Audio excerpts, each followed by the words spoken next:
Assalamualaikum warahmatullahi wabarakatuh.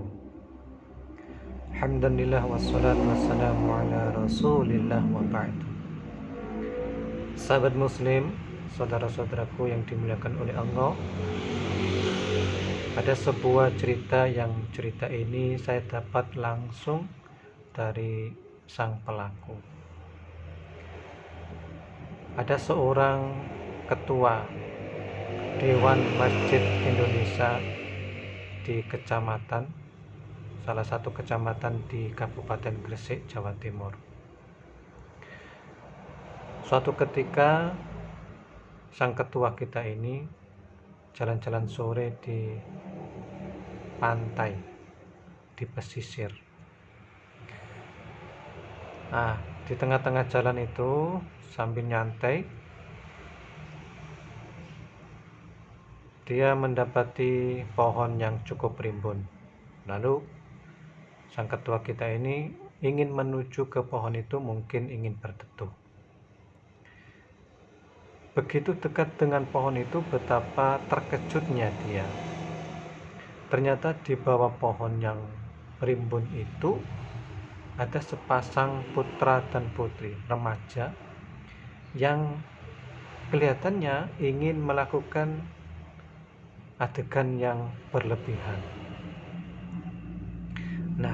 Lalu ditegurlah sepasang muda-mudi yang lagi berlebihan ini. "Wahai mas, mbak, tolong, ini tempat umum, banyak orang, malulah kalau melakukan perbuatan itu."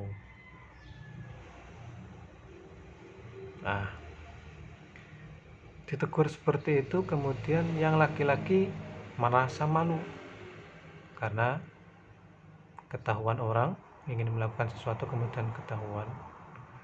Tetapi yang laki-laki kemudian mendongakkan, yang perempuan maksud saya, yang perempuan ini mendongakkan mata, mendongakkan kepala, menatap dengan tajam sang ketua kita ini sambil mengatakan, "Pak Haji, kalau Pak Haji tertarik, kepingin, yuk gabung dengan saya siap melayani." Menerima jawaban seperti itu, Pak Haji ini kemudian shock ya. Sang ketua kita ini kemudian shock, merasa malu, kemudian dia meninggalkan tempat itu. Lalu dia berkomentar, "Ya seperti itu ya, saat ini ya remaja kita sudah tidak malu lagi di tempat umum." Sahabat muslim dimuliakan oleh Allah, kasus seperti ini mungkin banyak terjadi. Mungkin sahabat-sahabat muslim juga menjumpai atau pernah mendengar cerita, atau kita semua yakin bahwa kejadian seperti ini semakin hari semakin marak dan semakin banyak dilakukan oleh remaja kita.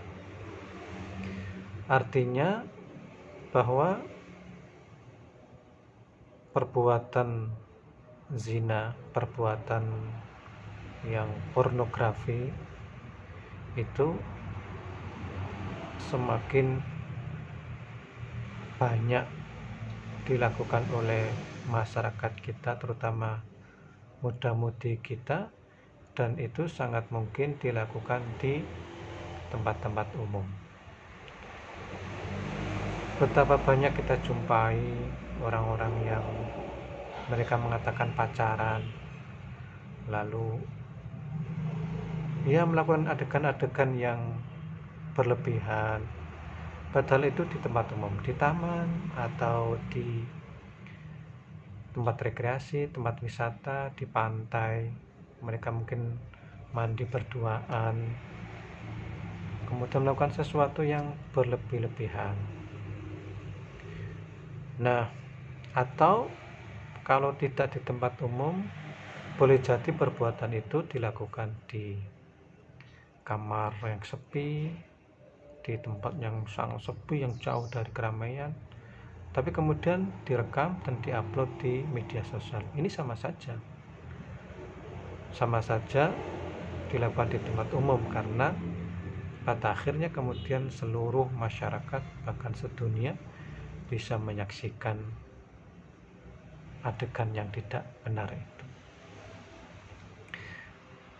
Nah, sahabat muslim, ternyata Rasulullah SAW itu sudah memprediksikan perilaku yang menyimpang seperti ini. Dalam sebuah hadis, Rasulullah SAW bersabda, "Walladzi nafsi biyadi, la tafna hadhil umma hatta yakuma ar-rajulu ilal mar'ati fayaftarishuha fit tariq."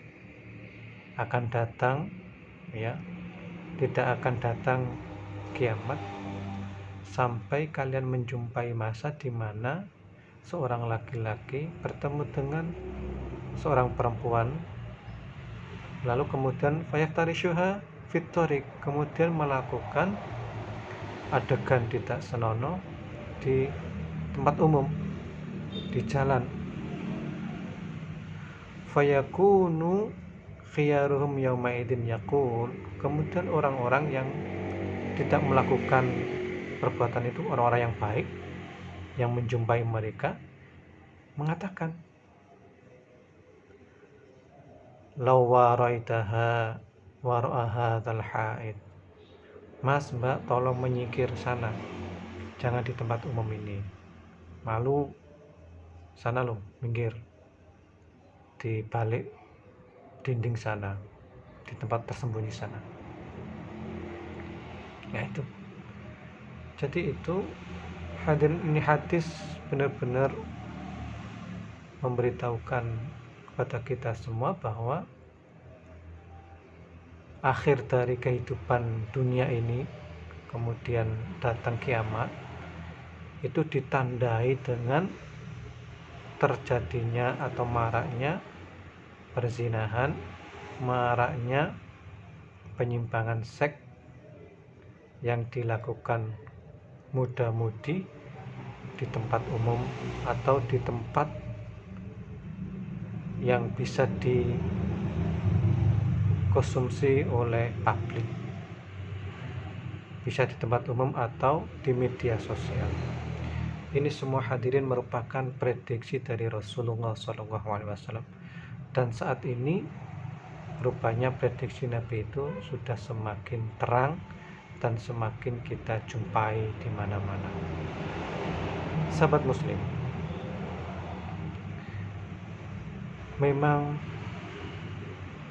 harus diakui bahwa saat ini yang namanya pornografi itu semakin mudah diakses, semakin mudah dinikmati, ditonton, dilihat. Bahkan muda-mudi kita itu ya mayoritas sudah terpapar dengan pornografi. Menurut penelitian yang dilakukan oleh Kementerian Kesehatan tahun 2017, hasil penelitian mengatakan bahwa 94%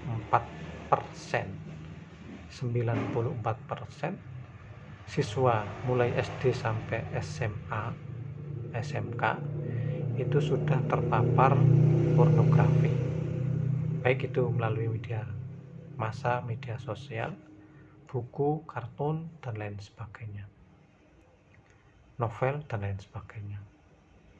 Jadi bisa dibayangkan, ini penelitian yang ilmiah ya.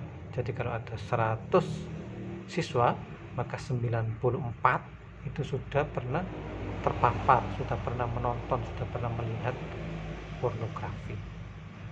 Bisa di media sosial, bisa di TV, bisa di buku, novel, dan lain sebagainya. Nah, ini tentu sangat memprihatinkan. Padahal bahayanya pornografi itu luar biasa. Pornografi itu tidak ubahnya seperti narkoba, sangat berbahaya dan membuat kecanduan. Orang yang sudah terpapar dengan pornografi, maka di otaknya ini akan ingin terus dan terus, ingin nonton, terus nonton dan terus nonton. Nah, itu resikonya apa? Resikonya maka yang diserang adalah otak. Menurut artikel yang ditulis, yang diunggah di laman Rumah Sakit Sarjito Yogyakarta, di sana ditulis bahwa resiko dari pornografi itu adalah menyebabkan kerusakan pada otak depan, korteks ya, otak depan. Otak depan ini fungsinya untuk mengendalikan emosi, etika, untuk membedakan baik dan buruk dan lain sebagainya, yang membedakan antara manusia dan hewan. Jadi kalau orang yang terpapar dengan pornografi, maka otaknya ini akan mengecil, tidak berkembang. Kalau sudah mengecil dan tidak berkembang, maka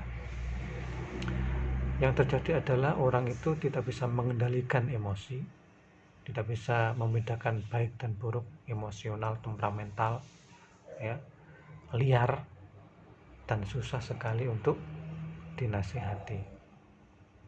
Ini tentu saja sangat berbahaya kalau generasi kita kemudian perilakunya seperti itu, menjadi liar, susah diatur, ya, tidak bisa dikendalikan, tidak bisa membedakan baik dan buruk. Ada tanaman tetangga, mestinya bukan hak dia, kemudian ambil saja karena anggap saja itu biasa, tidak salah. Nah, ini kalau sudah seperti ini, wah, bahaya generasi kita.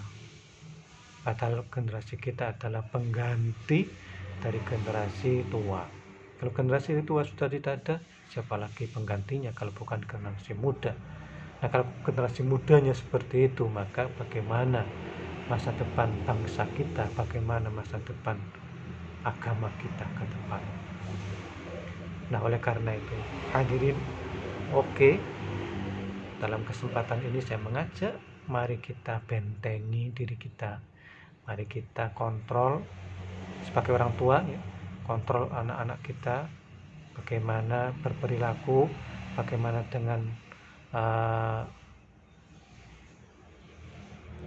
gadgetnya, ya, kontrol, diskusi terus, dekati terus, ya.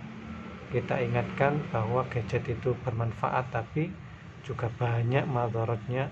Jangan sampai kemudian terlena dengan membuka situs porno yang itu bisa merusak otak anak-anak kita. Saya kira itu yang bisa saya share dalam kesempatan kali ini. Mudah-mudahan kita, anak-anak kita, keluarga kita dijauhkan Allah Subhanahu wa taala dari bahaya pornografi. Kurang lebihnya mohon maaf. Assalamualaikum warahmatullahi wabarakatuh.